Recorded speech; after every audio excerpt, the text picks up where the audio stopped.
Good evening to one and all present here.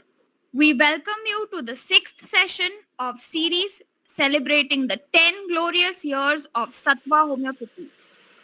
Before we begin this session, I would like to give a big shout out to the Sattva platform and the speakers for bringing this series where we get to learn so much from so many different speakers on so many topics. Amazing thing about this celebration of 10 years of that all these sessions are online. So we as students have to just sit back comfortably and join these sessions from wherever and whichever place we can at free of any cost. So we should cash on this opportunity and learn from the wonderful speakers and the Sattva platform. Today, we have with us a very zestful speaker, Dr. Vidya Arunachalam. Ma'am has been practicing as homeopathic consultant since more than 10 years. She is working as assistant professor in the Department of Homeopathic Materia Medica in Srimati Chandaben Mohanbai Patel Homeopathic Medical College and consultant at Sri Mumba Devi OPD. She has worked as medical officer at ML Dhavle Institute and lecturer also in the same institute. She has conducted webinars for Yes Course on how to manage primary headaches with homeopathy, how to manage IBS successfully with homeopathy, homeopathy for acid peptic disorders, psoriasis and homeopathic management, and webinars on self-love and battling loneliness. We welcome you, ma'am. Please note that the questions will be taken at the end of the session, so you can put it in the chat box. Thank you. I request you, ma'am, to please proceed with the session. All right, thank you so much, Sheetal. It's good to see you again. Right, and thank you everyone for joining in on a Sunday evening. I hope I'm audible, so please stop me and let me know if I'm not clear enough or you have any difficulty during the entire presentation. Right, so we have 6 remedies coming up in an hour, so we're going to run through this. Again, if there are any doubts regarding the remedy, please let me know, put it in the chat box, and then we can discuss it towards the end. The second thing is, the reason I have taken up this topic is that you have access, even especially now because you have the internet and you have Google that helps you out so much. You have access to a lot of data, but I think the one thing in Materia Medica that is lost out is the feeling of the remedy. Okay, and that is something I struggled with as a student, and that is something I am seeing my students struggling with. Is that the context and the intent of the emotion shown by the patient is very, very difficult to gauge if you are only to read the book. And it's only after a few years of practice that you actually start to see the segregation that is present. So I wouldn't want people to wait so long. Like she said, I'm 10 years into my practice and I'm feeling incredibly old now that I'm saying it. But then when you realize that, it's only through certain life experiences that you are able to distinguish the features of the remedy. I think that if you all can start to appreciate certain things from now onwards, you will at least be a little bit more aware, and it makes it a little bit more easier for you to go into the depth of each remedy, and you will start picking it up in practice. You will start identifying it sometimes even when the patient just walks in. Okay, so this is a demonstration of taking one aspect of human behavior or human intent and seeing the spectrum that it can display. Okay, so when you talk about power as a rubric, you will see so many remedies are covered in that. And sometimes even one of the remedies which I am covering today is not even part of the rubric, right? So you must understand what power means to people and how they incorporate it in their lives and how they express it as individuals. Okay, so just like this, you can take this example and use this for any other aspect of human life that you can see. You can take it in loquacity, you can take it up in sexuality, which is often very ignored, and it's a very taboo topic, but it's something that is so integral in human life, right? So we will start with the presentation. Just hold on.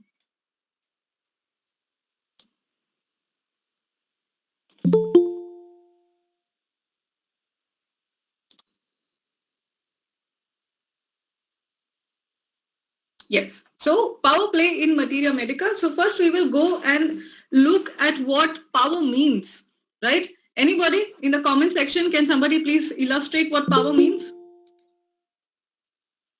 Or describe what you understand by it?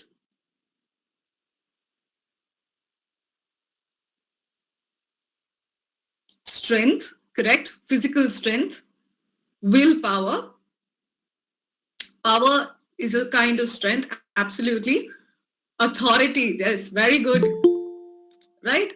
So when you're talking about power, you're talking about the fact that, one second, I'm a little challenged as far as, yes, one second. Sorry, I'm a little technically challenged. Just give me a second, please. Yes. So power, like somebody said, it might be physical might. Okay, that is the capacity to lift heavy things or fight people off. Okay, it is mental or moral efficacy. Okay, so a person who can compute things very quickly, somebody who can take decisions really fast and process things is a very powerful person. And third and most important is the amount of control you have over another person. So basically what power allows is you to manipulate the situation around you in the way you feel fit.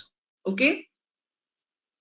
So why do you need power? It's very important because each and every single one of us, you don't like to say that you like power.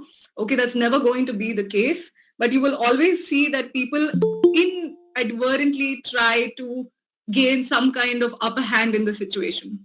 First and foremost, power will give you freedom. Okay, now all of us know this. We all have been part of college and we all know that there are certain sectors of people who just get away with anything. Okay, and if you and I were to do it, we would immediately be reprimanded. So it gives you the freedom to do what you want. It allows for a kind of safety. Again, same thing. You know that some people can literally get away with murder.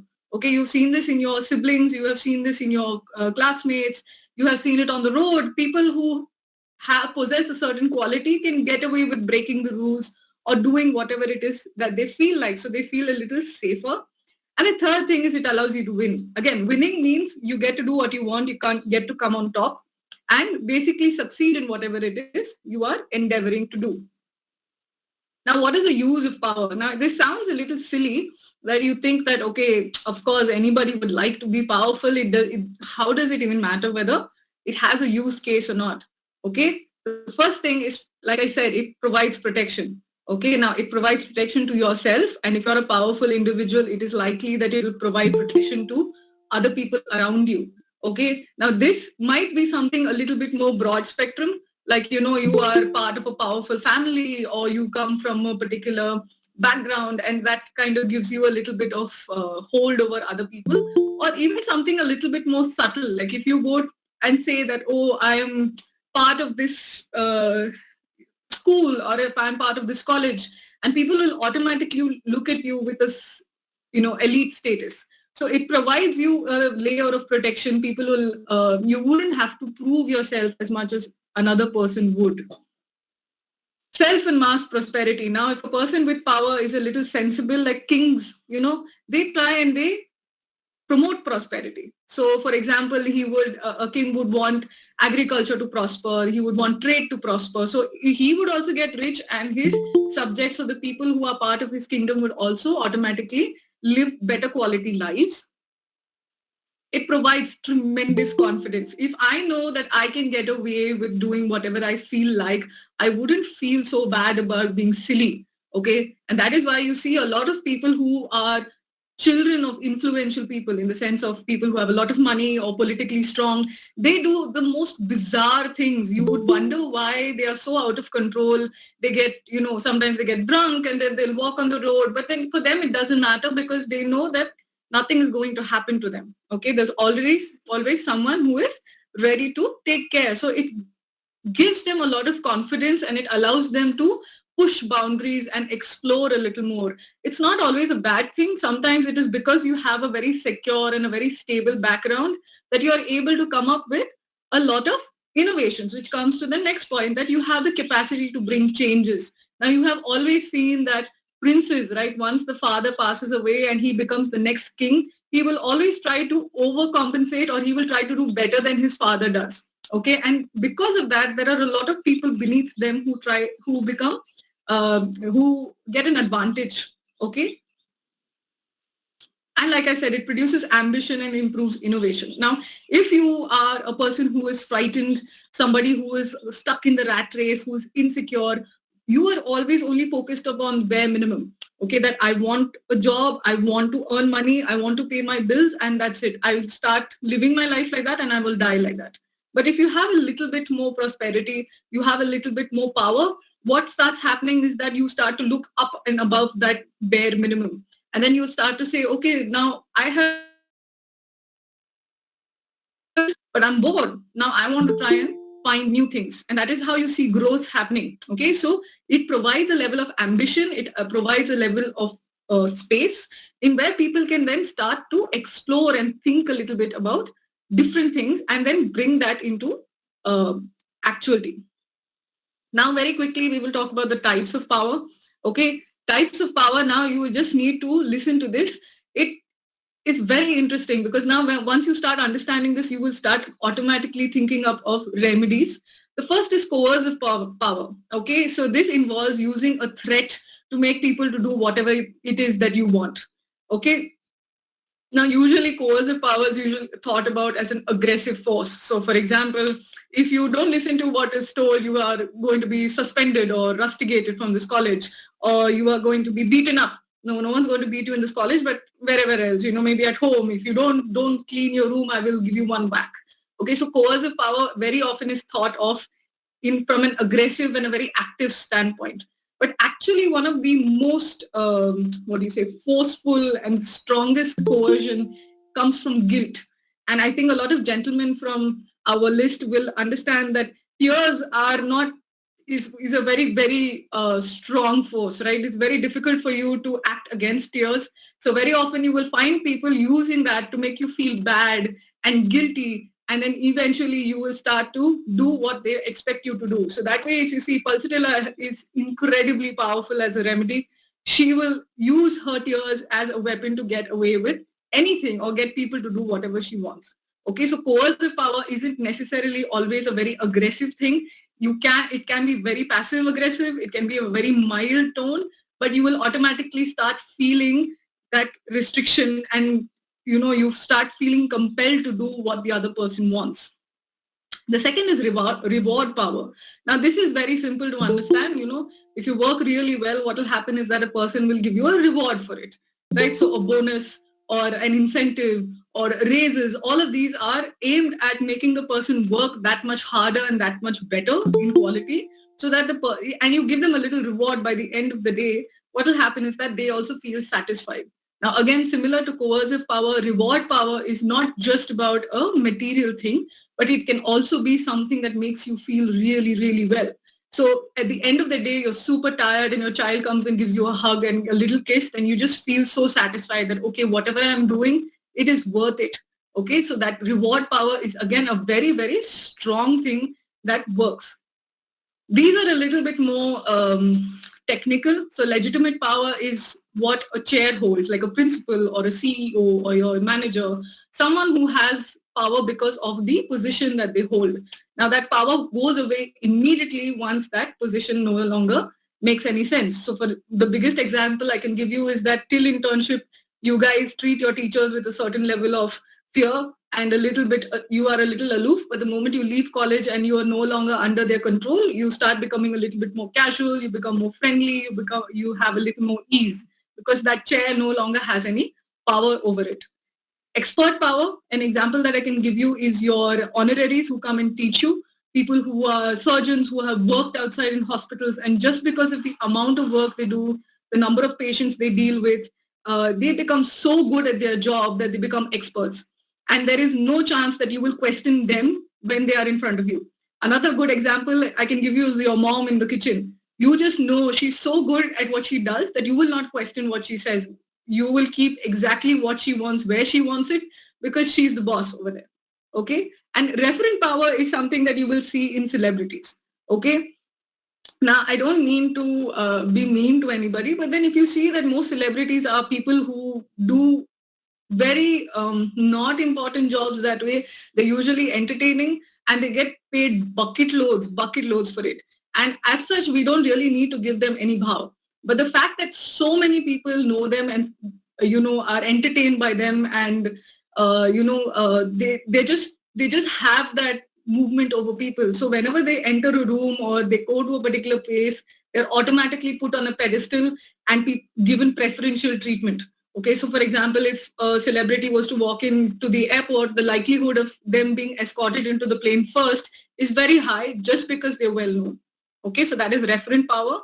The last bit is the way power is executed. Now, this is where we will start our material. Okay, the first way is influence and the second way is compulsion. The easiest way I can tell you this, influence, is where I can tell you how amazing materia is as a subject. I can show you how passionate I am about it and how much I enjoy it. And by looking at me again and again, demonstrating the same thing, you yourself will start to wonder, okay, she seems really excited about this. Maybe I should also look into it. And slowly, you get influenced into understanding what I am going through and you get hooked on. Compulsion is where I force you that if you are going to pass your exam, you have to give me 5 written papers. Otherwise, I am not going to sign your form. Okay, so it is compulsion. Now, what you need to understand is influence is much easier in the long run. It is far easier for me to influence you than to compel you, because if I compel you, you start getting resentful and you will move away from me very quickly. Okay, so influence is very, very useful in the long run. Okay, it is more diffused and it is more relaxed. Compulsion is more, in the moment, right now, if I need to get things done, I will use compulsion, but it cannot sustain me for a long time because people will rebel. Okay, a very good example is the masks. No matter how horrible COVID was and how dangerous it was, people still refused to wear the mask after a point, even though people said that, there's a good chance that you might die, but then still, nahi karna hai. Okay, so that is one thing you need to see. Compulsion will work for a very short and very sustained period of time. Okay, are we on par till now? Everybody? Yes? No? Yes. Yes, good. All right. Okay, so we're going to go into the remedies of influence. Okay, so we're going to look at positive and negative influence first. So in positive, we have where you positively make a person feel positive, basically, okay, by pointing out their strengths, by their virtues. You understand that, oh, I'm good at something, so I can do it. So that's a positive influence, and the same thing you can induce in another person. Now, again, you have two kinds of positive influence. One which has jargon. So as students, I can keep telling you, y'all are great students, y'all are good students. Okay, so that's one way of positively reinforcing y'all. The second way of positive influence is to lead by example. Okay, so now the first remedy that we're going to talk about is phosphorus. Okay, phosphorus isn't actually a remedy that you normally think of, okay, when you're talking about power, because every time you think of power, you always think of someone with authority, someone who has got status. Phosphorus isn't usually somebody who looks for these things. Okay, they are quite happy to, sit down, relax, party, have a good time. So why is it that phosphorus is such a powerful remedy? And this is something that you need to understand. Anybody who wants to answer me, why do you think phosphorus is so powerful?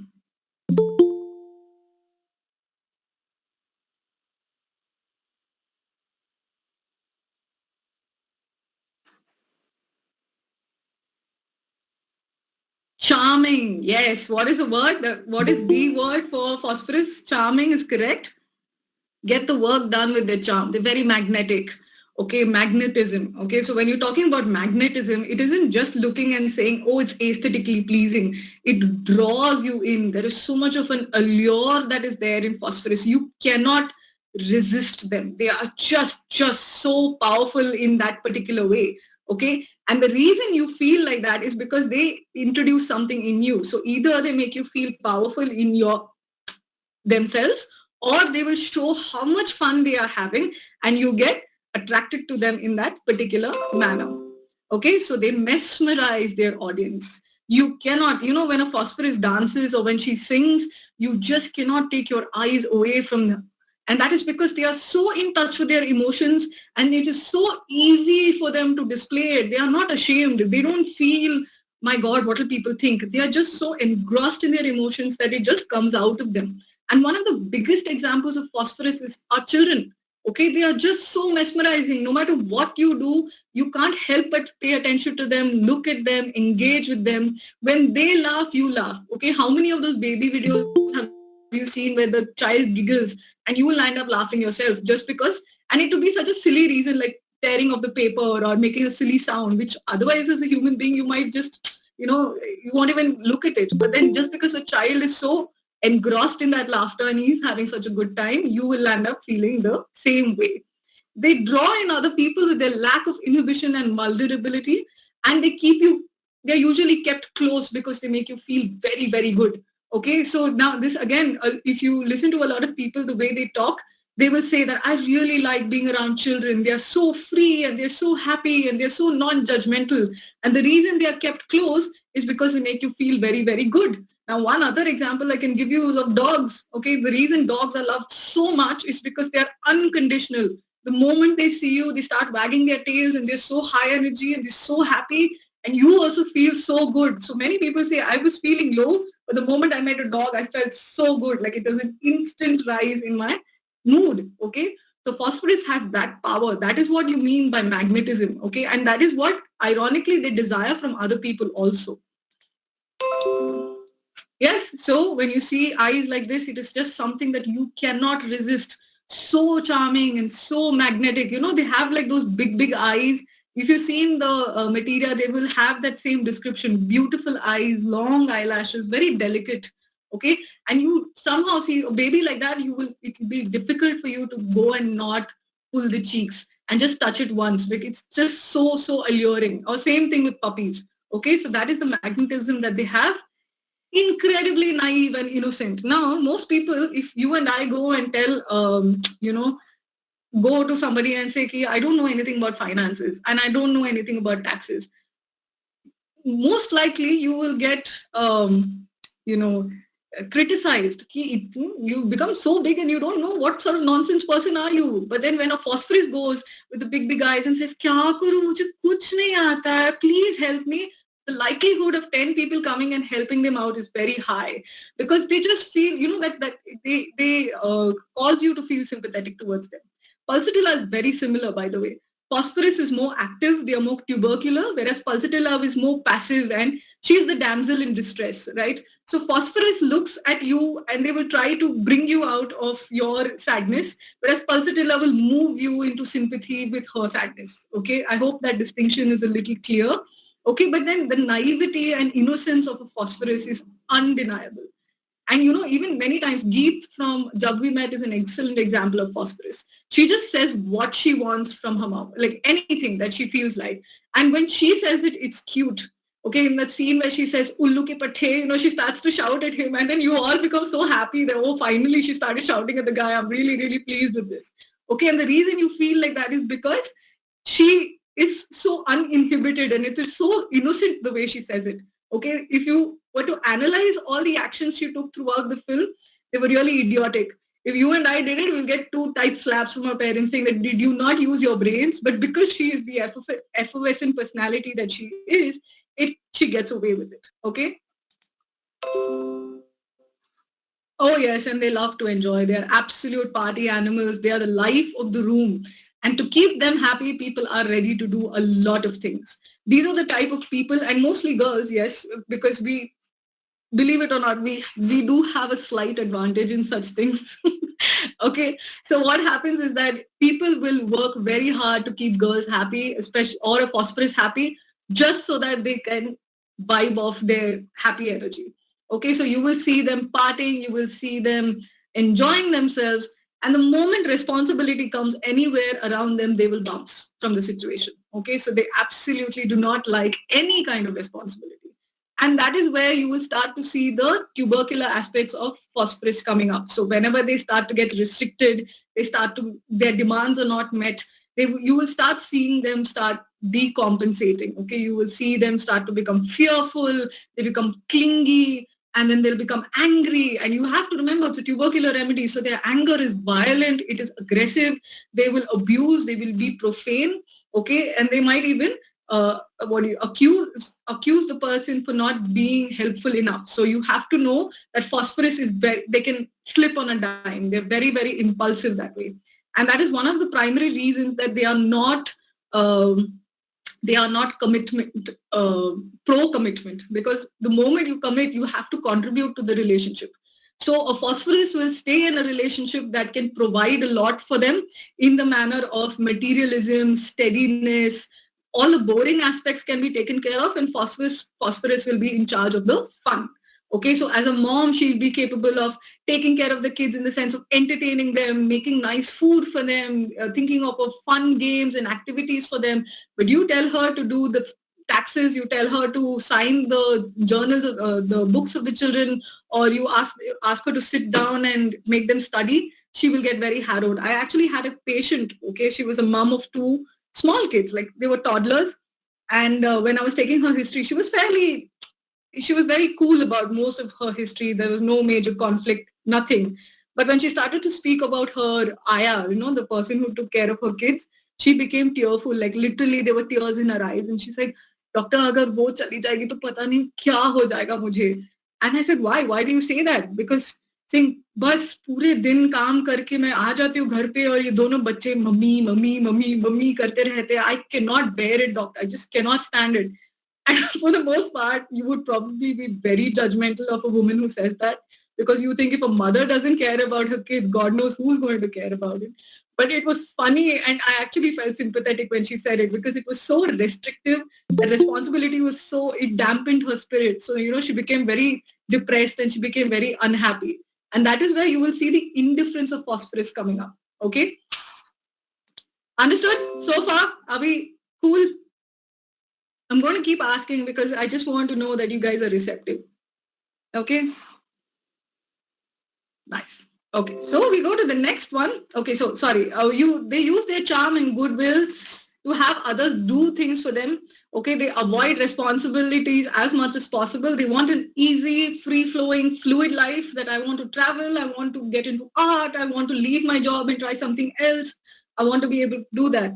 And they try to escape as much as possible. I, in fact, had a patient who literally did not have a fixed friend circle. Okay, forget relationship. He did not have a fixed friend circle. He said, I'm friends with everybody. I don't want to commit myself to a particular group of people. Okay. Oh, this is an example. Just see, she's a very good example of phosphorus. Aurora.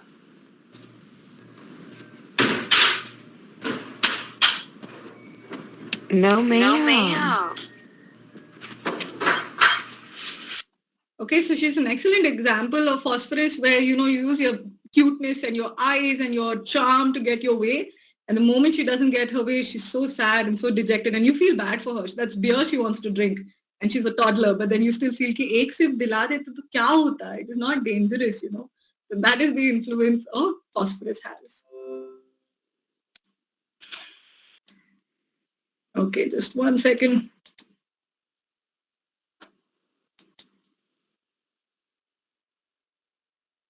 Yes. Now, most people will not be able to sustain as phosphorus, right? You cannot be that immature, and you do have to become responsible. So then what you start doing is you start using your brains. Now, phosphorus is known to be an incredibly intelligent remedy. Okay, but then you start using your brains and you start wondering, ki, theek hai, let's negotiate. Okay, now I want the importance that you're giving me, and I like being validated, and I like being complimented. Now I want you to now start, but I have to provide something. So I will start understanding how to provide this. Okay, so Lycopodium is a very, very analytical and a very intelligent influencer. Now, their intelligence is, what do you say, it's very purely intellectual. Okay, emotionally, they are fairly insecure. If you insult a Lycopodium, they become big babies and they behave very, very immaturely. Okay, so their maturity is purely on the ground of intellect. Emotionally, socially, they know how to behave as long as things are good. But the moment things start to become difficult, you start to see the fracture and you see the immaturity start popping up. Okay, so he feels he's very incapable. Now, this is usually a very well taken care of child. Okay, he's brought up well, and I'm saying he because it's, again, now I'm starting to see a lot of female lycopodiums, but there is he's given a status much before he performs. Usually if you do something and then you gain a prize or then you gain a status, it makes sense. You are able to make that cause and effect relationship. But very often in lycopodium, what happens is he is put on a pedestal long before. Oh, my bacha is getting 97%. I'm sure he's going to go into IIT. Okay, now you don't really know, the child at least doesn't know whether he's capable of IIT, but now he's already been bloated up so much. So now he's in a weird flux. So he doesn't know whether he's going to be able to perform, but at the same time, he cannot not perform because his status is contingent on him getting that reward. Okay, so he is incredibly insecure and he desires power, and power in the form of validation, power in the form of security, power in the form of a particular status. He believes he has to prove himself to get to that point, and he is prone to showing off, and he has a constant need for validation.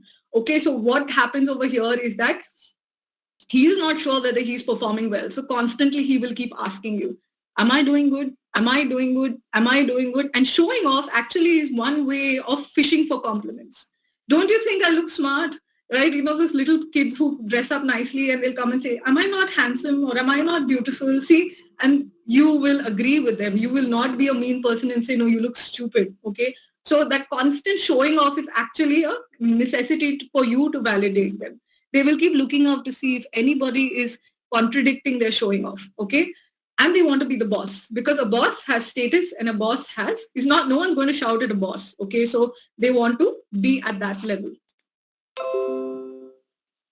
He relies very heavily on his intellect. Okay, so these are people who are very woke. They are very, they will know how to talk and the way to talk. So they're very politically correct. They're very diplomatic. Okay, and they will try to be very smart. But then you come to know that it is only their brains that are speaking, and they are not people who are talking from experience. Okay, so they do their homework. They learn to behave properly. They study their surroundings. So if you have noticed the way lycopodiums have shifted across time. So earlier on, men were expected to be rigid. They were expected to be, they were supposed to be tyrannical. Okay, they were supposed to have a hold over their women. So those people were aggressive, and they were even known to beat women when in the olden times. But now men are expected to be woke. They're expected to be aware, right? They're supposed to be metropolitan, and they're supposed to have metrosexuals. Okay, so they're supposed to be very all comprising. So nowadays, if you see, lycopodiums are starting to become effeminate. They wear a lot of pink. Okay, they'll have the latest hairstyles, and then they will speak in jargon that is very in today. Okay, so you will see that shift that is happening. So what is expected of a man in today's times, you will see lycopodium displaying it. Okay, he learns the lay of the land and behaves according to what is appropriate. This is an excellent film for lycopodium. Right? If you have seen Bareli Ki Barfi, he plays, and Rajkumar Rao usually plays roles which are very pro-lycopodium, right? You should go and see him. He's very good. Like, he's one of those method actors, right? So he will portray and live that life, but whether it is actually him underneath is something that you and I will question. He doesn't get lost in his roles. Like the way Kangana Ranaut, I know she's not the most popular actress right now, but then you do see that when she plays a role, you forget that it is her on the screen. But when you look at Rajkumar Rao and even Aishwarya Rai for that matter, you will see that you can make out it is an actor playing a particular role. I hope I'm making sense. Okay. And you will see that they are very, very diplomatic, right? They will have a systemic reward and punishment. That as a boss, I am ready to be indulgent. I am, a very good boss. I am very sweet, and I understand your problems. So if you are going to be a good employee, I will treat you very well. But if you think that you are better than me, and if you think that you are going to remove me from my throne, they become incredibly mean. They become very snappish. They will insult you and put you down immediately. Okay, so in such cases, you will see that you have to be very careful about telling a lycopodium any kind of criticism. You have to make sure that you are alone. You have to make sure it is not in front of any superior or an inferior. You should not insult them. Okay, you need to lay the argument very, very well before you can present it to them. Otherwise, they will get very offended. And usually they are people who can hold a grudge. Okay, now they don't take revenge per se, but then usually they will be very condescending, they will be very critical, okay, they will insult you in front of people, all right, so they will blame you. A lot of the times they will blame you when you point an error at them. So if you say, okay, boss, what you're doing last time was, it was not a good idea, I think that we can change it, he will probably fire up and say, oh, you're telling me, you know what you did, and he will list down what all you have done. So it is a very petty way of handling a situation. Okay, now we're going into negative influence. Now, when you talk about negative influence, I don't mean those people who peer pressure you into doing things. Okay, negative influence means being abrasive and being negative towards a person and then making them do things for you. Okay, now a person who you hang out with and supposing they are a smoker and you also start smoking, that is still positive influence because they have shown that I am enjoying it, so then you also start enjoying it. Okay, so that is a different thing altogether. Negative influence, when you talk about Platina, you will see that she is incredibly superior. Okay, she is a very, very superior person, and she starts to hold that stance in front of her. If you watch Devil Wears Prada, the role Meryl Streep plays in it is a very, very good example of negative influence. That when they walk into the room, everybody becomes quiet because everyone is so afraid of her. They don't know what she's going to say, when she's going to say it, and she just has that look of intimidation, right? You are afraid of looking at these people, right? You yourself would have noticed there are people who look like you can go and talk to them easily, and there are those people who just look walled off. They look khadus, and you will not want in under any circumstance to go and talk to them, engage in them. As much as is possible, you want to stay away. Okay, so you will see that Platina has that superiority. She does feel like a queen, and usually you will not approach queens normally. Okay, so many times in those clique of people that you are there, that you have in the class, who are a little better off, who are maybe from a slightly rich background, and they just have this very offhandish approach towards you ki tu kaun hai mere paas aane ke liye, what do you think of yourself? Okay, and that superiority is something that puts people off, and because of that superiority, automatically people start to do things for them. Okay, so you will see that they're incredibly condescending, okay, and they just think just very confident about themselves, but they're very condescending towards you. Okay, and that is one of the major differences between maybe Lycopodium and Platina. Lycopodium will say, you're nice and I'm nice. I'm a little better than you, but you're still good. Okay, so they'll make you feel nice, but then Platina will directly put you down. Now, the appeal in this is that as a human being, you always want to be accepted. Okay, so what will happen is that when a person is derogatory towards you or somebody puts you down, it is your automatic response to prove them wrong. Okay, so many times when these girls are very offhandish and they reject people and they treat other people badly, you would think that it is sensible for you to ignore them, but most people will try and prove them wrong by doing like changing the way they behave, trying to get into that inner circle. Okay, so it is surprising the way human psyche works that way. They're incredibly hard to please. They throw a lot of tantrums, right? They are those kind of people who will say, this food is so bad, it is 2 degrees lesser than what I had asked for, it's very cold now and I cannot eat it, so you better go call your manager immediately. Okay, so now again, just because it is so difficult for them to please them, what will happen is that any kind of positive feedback from them feels like a big prize. Okay, and this is what today's terminology is known as breadcrumbing. Okay, like they absolutely ignore you, they absolutely treat you badly, but the moment you just start deciding ki, maybe it's not worth talking to this person, they'll throw in a little tidbit and they say, oh, tumne itna acha kiya, I felt really good, and then you feel so elated that my God, I have been accepted by the queen and I am now part of her circle. Okay, so what starts to happen is because their league is so high and feels so unreachable, people automatically try and do a lot of things for them just because. Okay, ठीक है? Understood so far? Any doubts as far as the, yes, doubts later on, but understood?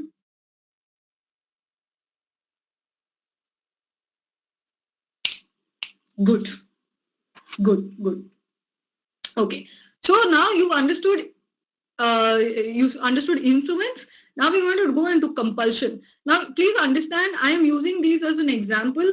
This is the most likely way these people will behave. Okay, 100% ऐसा नहीं है. It is possible Lycopodium will become a tyrant as a boss and he will start compelling all his employees to behave a particular way. But that will be maybe 1 in 1,000 patients में ऐसा होने का chances है. So don't become too boxed in, but try and understand this. Okay, now compulsion is something where you compel the person to do it. Okay, any examples of compulsion that you face on a day-to-day basis?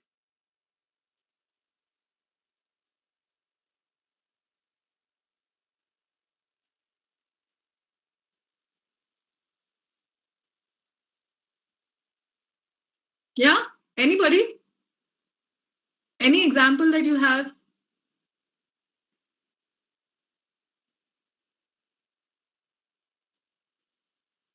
Attendance, yes, absolutely.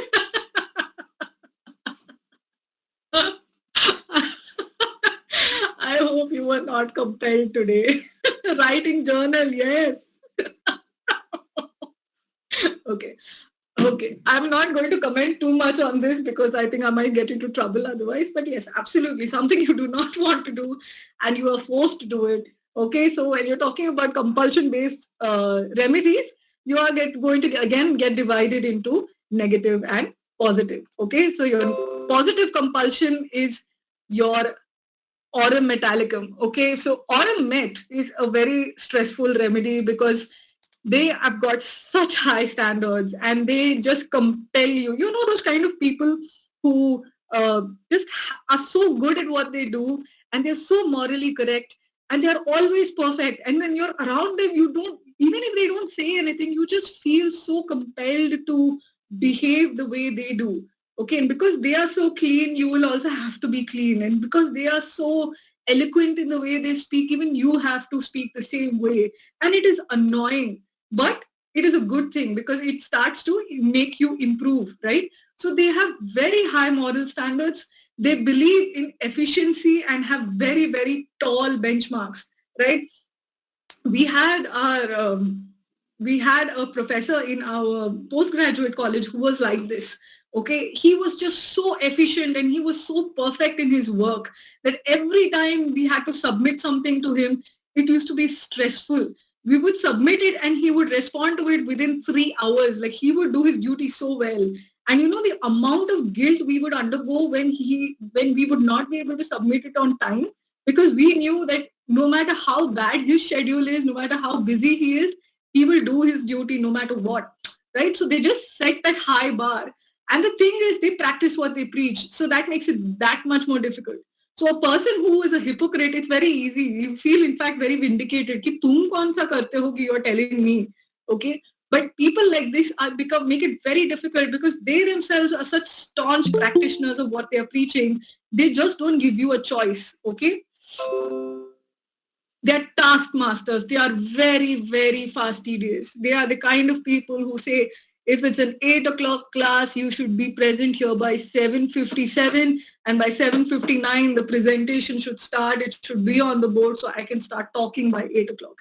Okay, incredibly fastidious and very critical. Okay, these are not the kind of people who are going to give you any kind of leeway. They are the typical people who come and say, why did you get 97? Where did the 3 marks go? Because you are capable of getting 100 on 100 and don't think you are going to enjoy this 97. What nonsense? 3 marks chale gaye, 3 mark. Okay, so they are very critical and they are sticklers for rules. Now, rules are 99% of the times meant to be followed, but there is always that 1% that it is okay. It is okay to break a rule. It is okay once in a while to lie to a person just so that the situation can be simpler, or you don't hurt their feelings, or you don't need to get into a conflict right now.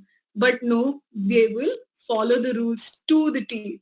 And because they are around, you will feel compelled to do the same thing, because if you lie in front of them, they will immediately tell other people that you are a liar. Okay, so it is very highly stressful to be around these people. They are not emotional. Okay, although they are known to be very benevolent in the sense that they are very happy to take on take on tasks from other people. They're happy to make you very efficient in their work. In your work, they are not very emotional. Okay, so again, the example of that same professor, if you send him any email, you send him any message, he will definitely respond. And he will definitely give you ways to improve. He will definitely give you methods and reference points that you go and read this book and you do this and it will become a better presentation.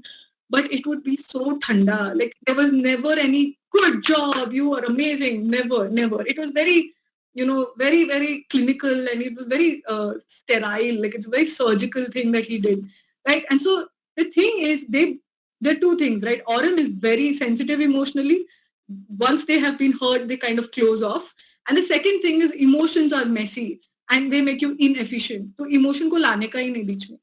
A remedy that comes very close, a remedy group that comes very close to this is Kali group. Okay, they're very similar, very, very discipline oriented. Like most mummies are Kalis. Okay, so the thing is that she will make you eat your breakfast and she will make you get up early on a Sunday morning and she will make you clean your room. But it is because of this compulsion that you develop a discipline over time.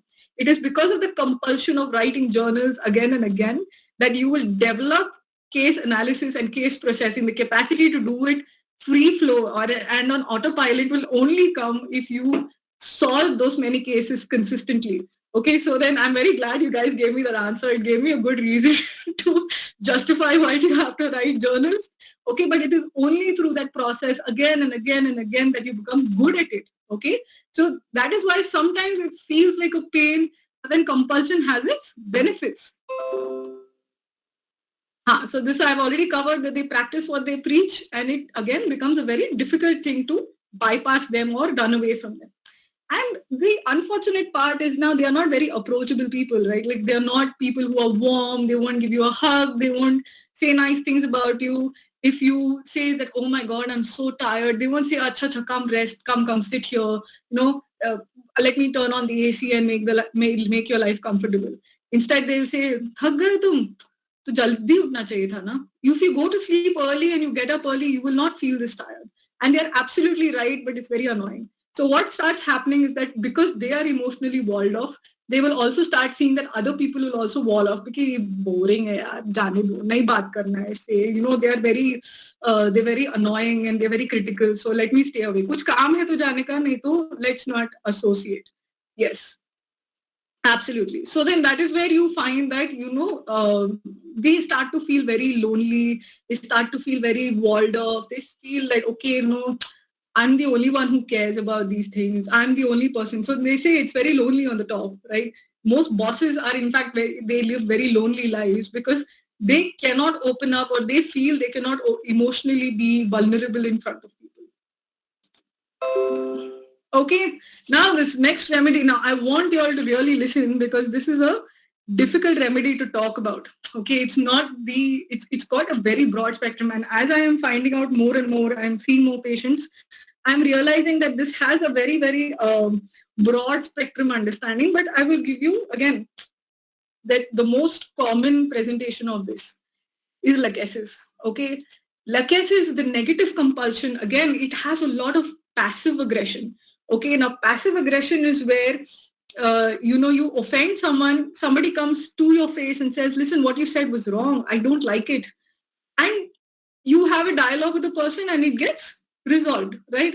Now, then you have these kind of people who will sit and stare at you across the room and give you a glare and make you feel really, really uncomfortable inside. I don't understand it.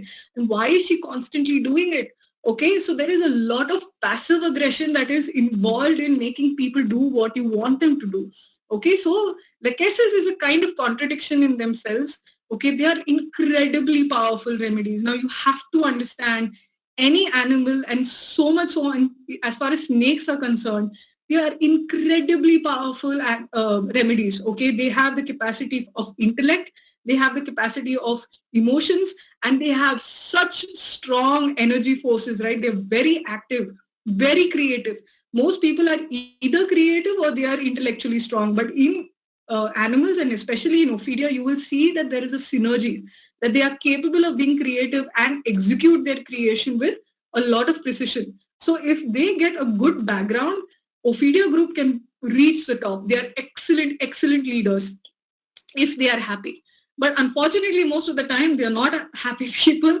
They're usually people who are fairly damaged. Okay, so you will see that they're very aware of the fact that they can be cruel, that they can be powerful, that they're intellectually strong. In fact, I had a Lachesis mother once come to me. She had a child who was mentally retarded, right? He was not very bad off, but he was still a special needs child. And she made him an engineer, right? She would read all of his textbooks. Now, she was a doctor, and we all know how much we love our maths and physics. We are not good at it, right? So she was a doctor, and she would take his textbooks, peruse through them, read them, make notes, and she would make him by heart those notes. And that boy has passed all his years of engineering because of his mother's notes.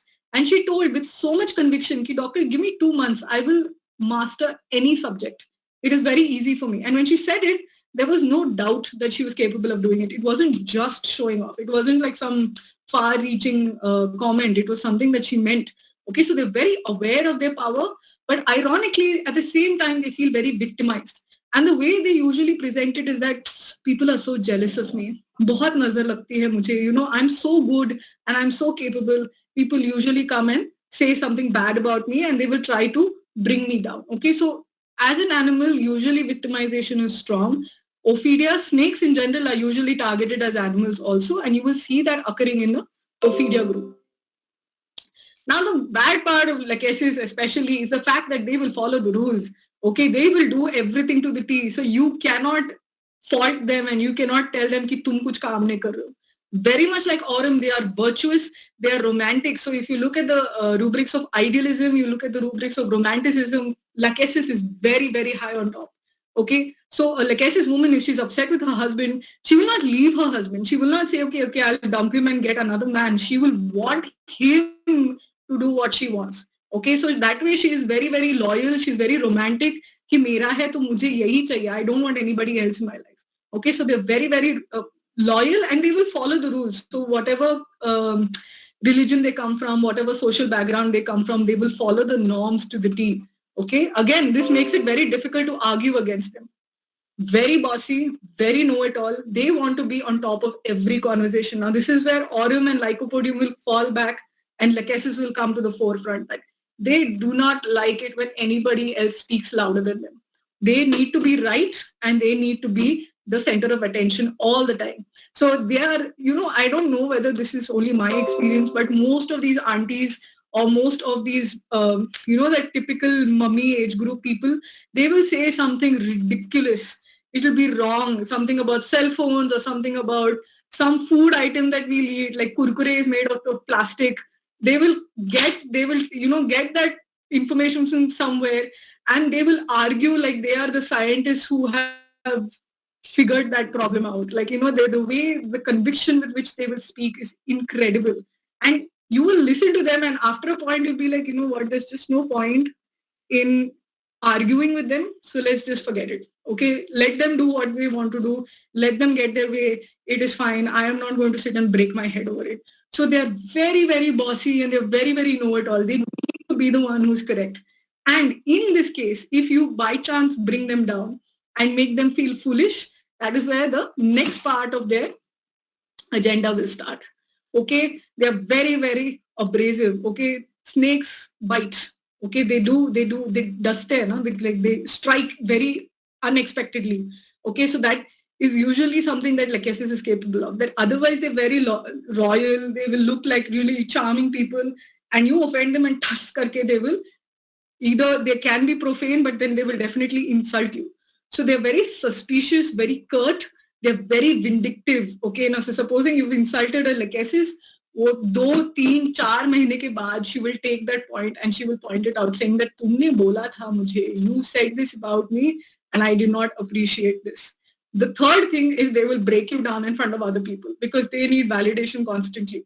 Okay, so if you work with a Lachesis, if you offend them, it is very likely that the entire workplace will come to know about what you did to them. Okay, they're very, very gossipy, very vengeful. They will go and tell 20 people, "Tujhe pata hai usne kya kiya? She's so audacious. How dare she do this to me?" and she will make sure that everybody has a bad opinion about you. Okay, so their revenge doesn't necessarily need to be Nagin level revenge which you see in the movies, but definitely they will make sure that you do not live a peaceful life after you have offended them. And if you still land up being better than they are, they usually display jealousy. Now, this jealousy is not something that they are very comfortable with. Okay, they are very obvious about it, but ऐसा खुल्लम खुला बोलते हैं. In fact, I know of girls who will come to your face and they will say कि तू इतनी अच्छी दिखती है ना, तू जा मर जा. Like literally, they have a tendency to speak like that. Okay, very poorly hidden jealousy. They will try to overpower you. Okay, so many times if you cook well, then they will cook a better meal than you. If you dress well, then they will dress better than you. If you have a model of a car, then they will try to get a better one. Okay, so they will try to overpower. If they are not capable of it, they will go and criticize you to everybody. कि उसने जाके वो वाला machine खरीदा है. Gee, I have heard that it has done really bad in the market. See the one which I have, it is सस्ता. क्यों इतना पैसा खर्चा करना चाहिए? You know, so that kind of necessity to drop you down and regain her status is something that is very, very important in a lachesis. And yes, of course, revengefulness is very strong. Now, in a decompensated lachesis, a revenge is something that is very obvious. But in a compensated lachesis who is loved by her partner, who's loved by her family, usually any kind of bad news that she gets about a person she doesn't like is very satisfying. I have heard so many cases of Ophidia where they come and say कि उन लोगों ने ना मेरे साथ अच्छा नहीं किया, अभी देखो भगवान ने क्या किया है उनके साथ. बराबर, karma is real, you know, they got what they deserved. And that's usually in the form of a disease or death. Okay, and very morbid, but then they feel very vindicated and they feel very happy about the fact that that person has received the punishment that they were supposed to get. Okay, and the last form of power is perverse power. Now, you have to understand till now that people were still within social norms. Okay, they were still kind of in that place bracket where people were, so societally acceptable. Okay, they were still following the rules and regulations of what is accepted. Now you're talking about something that is purely syphilitic, okay, perverse power. Okay, so when you're talking about perversion, you're talking about loss of regular function and something that is abnormal completely. And the remedy that comes up is veratrum album. Now, this is a very, very, very rare constitutional type. Now, you have to understand, again, similar to phosphorus, you cannot sustain. So I have one assignment for all of y'all. If you have not already, please go and watch this thing called Tinder Swindler on Netflix. Okay, and if you want a proper drug picture of veratrum album, that is a monumental example. It is so clear and it is so beautifully shown. It is a documentary, it is a real life story, and if you can just note that person and the way he has operated, it is incredible what heights that guy has gone through to hoodwink people and take advantage. Okay, so please go and watch this. You will not get, in your practice, it is very unlikely that you will meet a lot of veratrum albums in your for you to prescribe. So sometimes you need to use movies and you need to use these kind of documentaries to make you understand these characterizations. Okay, so veratrum is a remedy that's on its brink, right? It's on that point where you know this person is not completely sensible. There is that spark of insanity in them, and this is something that you will see in all your mania remedies. Okay, so belladonna, stramonium, and this hyoscyamus, you will see that they are just on that brink of sanity. Anything that happens will trigger them. So you will see that veratrum is very closely related to stramonium, which has a lot of religiosity and a lot of fanatism, and syphilinum, but it has its own unique characteristics. Okay. Yes, veratrums can look stable, but internally, usually that perversity is something that is very, very strong.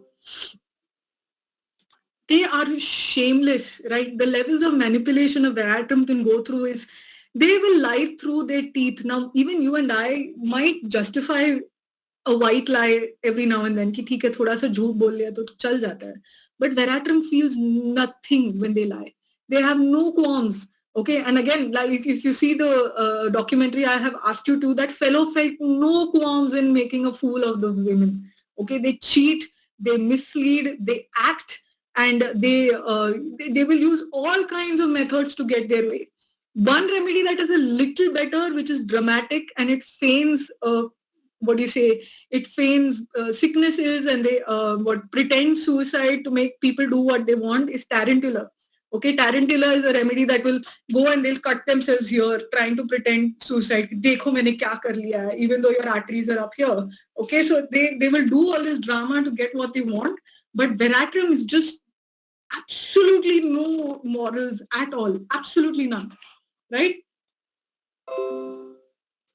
And he very much, obviously now if you've used this kind of methods to get where you are constantly, because you yourself have been so manipulative, you yourself have been such a liar, you will think everybody else is like that, right? So they're incredibly suspicious and they're always insecure about their position in society. Okay, he has to be the only one in charge. In fact, there was this story about Stalin. If you know Hitler, Stalin, all of those tyrants who were there. Okay, so they had like these parties where all the generals and their admirals and everyone would come in and socialize. So one person got drunk and he went and he criticized one action that Stalin did. So his friend got really worried, ki Bapre, you can't go and criticize him. He will do something bad to you. So the next morning he went to Stalin and he said, I apologize on behalf of my friend. And I hope that you don't take it seriously. And I hope that, everything is okay. And Stalin responds saying that it's too late. He's already gone. Okay. So overnight, he got rid of a person who criticized. So that level of insecurity and that need or that greed for power is so, so high. Of course, not all Veratrums are going to be like that, but you can get an understanding of it, right? Very, very haughty, very censorious, and righteousness. Now, this is it's an unusual thing, right? This righteousness is only for you, right? If you are going to, this is what you would refer to as gaslighting, okay? Or this is what you would refer to as a narcissistic personality trying to make you feel very low or very useless, okay? So what they do is that if you try to get angry or if you try to establish your power, they will try and put you down, saying that, oh, you think this is a nice way to do this? Don't raise your voice at me. This is not correct. You are so they themselves will tell you, you are so manipulative. How can you behave like this? Okay, so what happens is that when somebody questions their power, they become very, very mean and cruel, and they will try anything to get themselves back on top. Right? So, yes, and religious delusion. So this is where you will see that he has a delusion of grandeur, okay, or delusion that he is God. He will literally come and tell people that I am the chosen one. Bhagwan ne mujhe bola hai ye sab cheez karne ke liye. So the man on screen is a good example, but you will see a lot of these religious gurus who come on TV also behaving like that. कि मुझे बोला गया है बेटा कि whatever, I don't know their dialogues, but then they usually try to show that there's a higher power that is who has chosen them because of the qualities that they have. So there is a bloated sense of ego. There is this delusion that they are someone great. Okay, so delusion of grandeur is there in them. They think that he is Christ or is anointed by God, that has been appointed by God to convert other people. And it can be a evangelist. So yes, you have people who are spiritually advanced. Then you have those people who pretend that they are God people just so that they can make other people come under their control. Okay, so please, you can go onto YouTube and type it out. You will see several videos of this, several videos where they will do so much of tamasha. They will wear different clothes and they will have these elaborate get-ups. And it is basically a lie, right? Like they're living a very elaborate, consistent lie. And for you and I, it will be difficult. Okay, sometimes it is difficult for me as a professor also to behave sometimes normal or to behave very formal throughout the day. Okay, so it is because it's very against my natural persona. But Veratrum are capable of behaving and putting on that show consistently just so that they can enjoy that power that that particular role allows them to have. Okay, done. Is it clear to you all? Yes, we managed exactly in an hour. I'm very happy about that.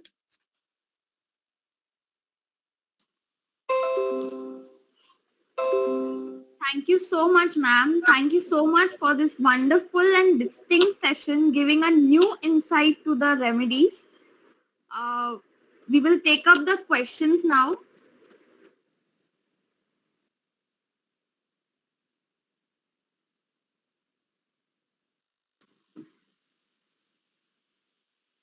Yes, any questions so far?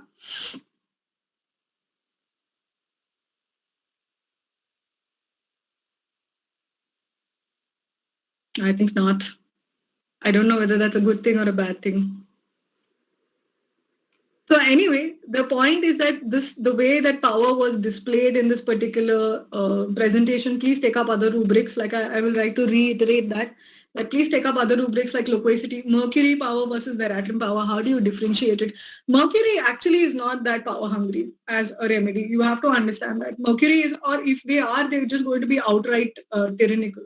Okay, so you have like I don't recall those tyrants who are just generally cruel, right? They will slay people outright. They will just, automatically decide that, see, I'm a very cruel person, so you have to be under my rule. Whereas Veratrum has a lot of show and a lot of flamboyance.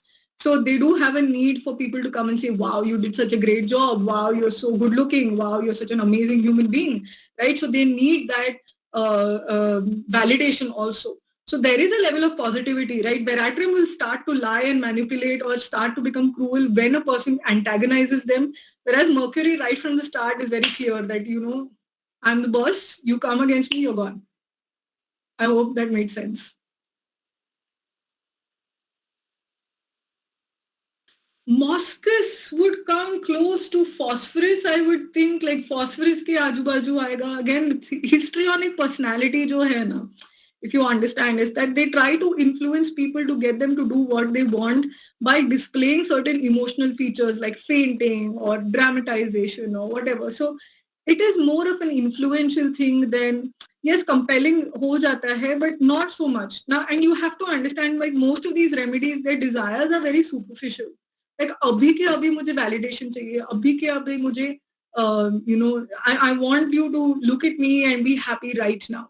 Okay, so usually they are not street smart or they are not cunning. Okay, like the way Veratrum is cunning or the way Lycopodium is cunning, they are not cunning. So yes, Moschus does have a fair amount of negative influence.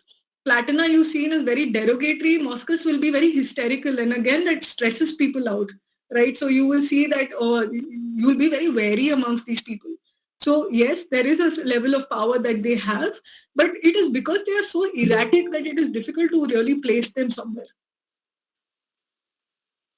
Naja and Lachesis in terms of power and authority, I would say Lachesis is more than Naja. Naja is like a decompensated Kali, right? They are very, very family oriented, rule oriented. They are very disciplined and they are very, they're very, very loyal to their family. But the thing is, their family demands are so much, right, that they start to develop a hatred towards it. So Naja, usually the dialogue is that, I'm in this soup because of my family and I really hate them, but what can I do? They're my family. Okay, so Naja usually has that. So they're very much like Kali, but then Kali ka dimag agar kharab ho gaya hai, she's just had enough of everything. That's why you see Naja coming in. So there is more of anxiety, there is more of discipline orientation ki abhi kaam nahi khatam hua hai, bill pay nahi hua hai, mera ye baki hai. They have no stressful. Nakswamika, power is yes, that's a good remedy actually. But you have to understand, again, Nux is very similar to phosphorus. Okay, so they like freedom and they want. So the need for Nakswamika's power is they love frenzy. Okay, they like that pagalpanti of work. They like that madness that being good requires. Like, so if you need to be a sportsman, you really, really need to be crazy at one point to go and practice again and again and again. So Virat Kohli is an excellent Nakswamika example. I'm assuming I've not met these people but whatever you see on TV. Very passionate, very, very strong. So yes, power comes, but usually it is so that they have freedom. Okay, so if they have a lot of money, then they can buy whatever they feel like. They can do whatever they want. So usually the power is not as much as executing it on other people. Unko, in fact, they're quite happy to be in their own small friend circle. They're very courteous people. They're very, very loving. So they are usually very chivalrous, right? So if you're a Naksomika's friend, you're very lucky. You'll be taken to the best of parties and then you'll be treated very royally. So they do, more than anything, freedom is the main thing for them. Okay, whereas, so their influence is, or their power is, just makes life a little easier. So they look at it from that perspective. And usually they're quite confident in themselves. Naksomika is very similar to sulfur in that manner, that you cannot discourage them easily. They will just look at you and say, "Tum gadhe ho, you don't understand how powerful I am or how confident I am. I know exactly what I'm doing." Okay, so they do not seek power per se. They might come across as a powerful person just because of how confident they are as people. Natramure, not really, no. Natramure is just, they're very bichara remedies, yeah. Natrum is always hurt, right? Like, so they always feel like, ki, Are, koi samajhta nahi hai mujhe. And I've had like the raw end of the deal, and they feel very, what do you say, they feel very negated by a lot of people. So yes, sometimes they do things that look powerful, like they can be ambitious or they can execute certain things, but it is usually to prove a point or to keep a relationship. They wouldn't want to lose someone. So power doesn't come in the forefront. Sulfur, yes, sulfur has an intellectual capacity. But again, it is more about enjoying that intellect. Okay. So, Einstein would have been a sulfur personality.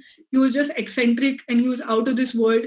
And the necessity for people to listen to him wasn't because he wanted to be known. It wasn't because he wanted, people to come and say, wow, you did a good job. It was just so that people understood how much fun he was having, theorizing and being an intellectual. Okay, so passion comes first. Then yes, as a consequence of that, power might be needed, or they might enjoy power because of something that they have discovered or something that they have, but usually they are in their own zone, they don't really want much to do with humanity.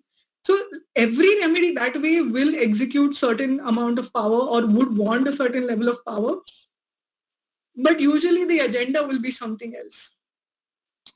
Palladium versus platinum with respect to seeking power. Palladium will require more of influence, whereas in the sense that they want validation. Okay, so you will see Palladium doing a lot of things for people. You will see them being very royal, and then you will see them being, they're performers, like, a typical singer or a typical theater personality who wants that applause constantly. So you will see that they will kind of come down from their pedestal and perform in a particular way. So it will not be against Palladium's character to come down and meet Aam Admis from person to person. Okay, whereas Platina will hold her stance that if you want to interact me, you come up to my level. So usually Palladiums are more mild, they're more nice, they are more interactive, they're sweeter personalities. It's only when they are offended or they feel offended that they start getting angry. Whereas Platina is derogatory and condescending. And they're aloof, like you will feel that barrier in between them. Yes? Anything else?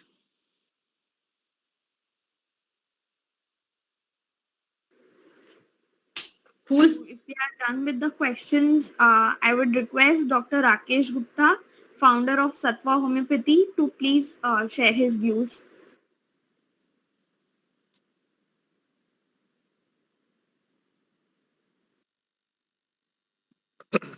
Hi, good evening to everyone. Thank you, Dr. Vidya. I feel I was really mesmerized with this presentation, and it was a very animated presentation. So I was through and through with the presentation, and I've noted all the drugs. And I think all the students must have enjoyed, and it was a full house today. Yeah. So everyone has enjoyed your presentation, and it was really, I'm short of words to describe the quality of presentation. And really, it really reflects your passion about Materia Medica, how well you have connected and how beautifully you have explained. And it was such a simple language and with relevant examples which we all know, but we never imagine, these examples can be utilized for learning Materia Medica. So I'm really happy. On behalf of Sattva Charitable Sanstha, I would like to express my gratitude towards you, and we look forward for more and more such presentation. Thank you. Thanks a lot. Thanks a lot. Thank you so I much, sir. think, And thank you for the opportunity. Otherwise, I would not have even considered this. Yeah, I'm very, very happy I could be a part. yeah, it was a very innovative concept of teaching Materia Medica. So I had approached you that we should take some session, and you suggested this topic. So it was a really innovative way of learning Materia Medica, and I think we want many more sessions from your end I'd be at a happy. at a definitely at an interval so that you can prepare. Thank you. Yes. Thanks a lot, Thank you, sir. Dr. Yarish. You can start with a vote of thanks. Thank you, Dr. Vidya. Thank you, ma'am, so much for teaching us power plays an important role in relationship to our homeopathic remedies. Thank you, ma'am, once again for the enlightening session. I would like to thank Sattva Charitable Sanstha for giving this platform to nurture and help budding homeopaths by giving them a new direction. Lastly, I would like to thank audience for being patient listeners. Hope you all enjoyed this session. We'll be having many such sessions. Thank you and have a lovely evening.